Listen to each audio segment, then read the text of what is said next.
तुला काय माहित रे? हे बघ, एखाद्या गोष्टीचा जर जास्त विचार केला किंवा कुठल्या तरी घरच्या गोष्टींचा मनावरती जादा ताण झाला तरी सुद्धा असं घडू शकतं बरं का. म्हणजे अशा काही विचारांनी तिचा स्वतःवरचा ताबा सुटला असेल, म्हणजे कदाचित, मला वाटतंय बरं का. नाही नाही नाही नाही, कृष्णा म्हणतोय तेच बरोबर आहे. अरे असले लय प्रकार आम्ही आमच्या डोळ्यांनी बघितल्यात. तिला लागारलंच असणार. अरे विज्ञान खूप पुढे गेलंय, फक्त तुम्हीच मागे राहून असल्या थोतांड गोष्टींची पाठराखण करताय.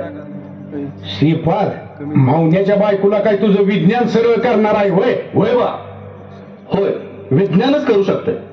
अरे तिला एखाद्या मानसोपचार तज्ञाकडे नेण्याची गरज आहे.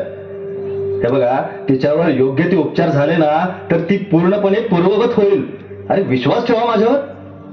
अरे तुझ्या त्या तज्ञाकडे खूळ लागल्यावर नेत्यात रे, झपाटल्यावर नाही. नाहीतरी काय, मी सांगतोय ते ऐक. तिला मेतक्याला न्यायला लागणार, त्या बिगार पर्याय नाही. निघलं तर तिथंच निघणार हे. अरे काहीही बोलताय तुम्ही. अरे तिला उपचाराची गरज असताना नको त्या गोष्टींकडे घेऊन जाताय तुम्ही. श्रीपाद, अरे मेतक म्हणजे काय वाटलं तुला? एक खांब स्वर्गात आणि दुसरा मेतक्यात उगच म्हणत्यात वय. लई जागृत आयो बाळू मामाचा खांब. हिला तिकडच न्यायला लागतीया बघ.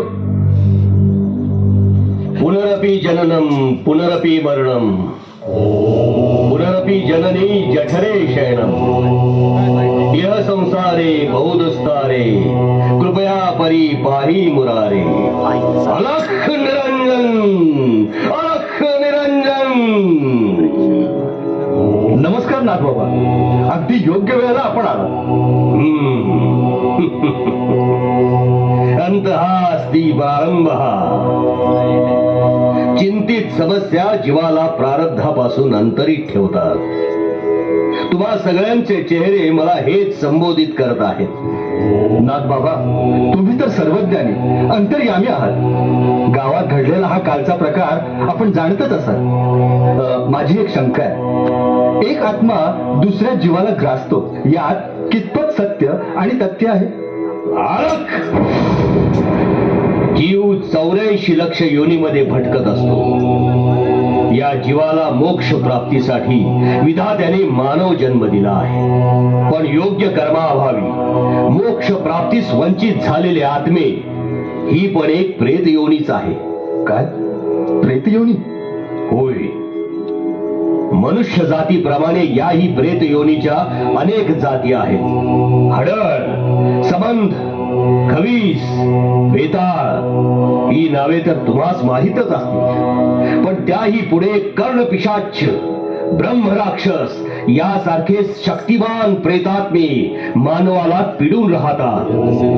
गिरा, चेटकीन, हकाट्या, मानकाप्या, अलवंतीन, जखीन, डाखीन अशी दुष्कर्म करणारे आत्मे शरीराअभावी कोणतीही गोष्ट उपभोगू शकत नाहीत. म्हणूनच एखाद्या कमकुवत जीवाला ते आपले लक्ष बनवतात. म्हणजे हे सगळं सत्य मानायचं तर? सत्य आणि असत्य उमगण्याची क्षमता सामान्य माणसात नाही. याचा दृष्टांत तुम्हाला होईलच. चला माझ्या बरोबर.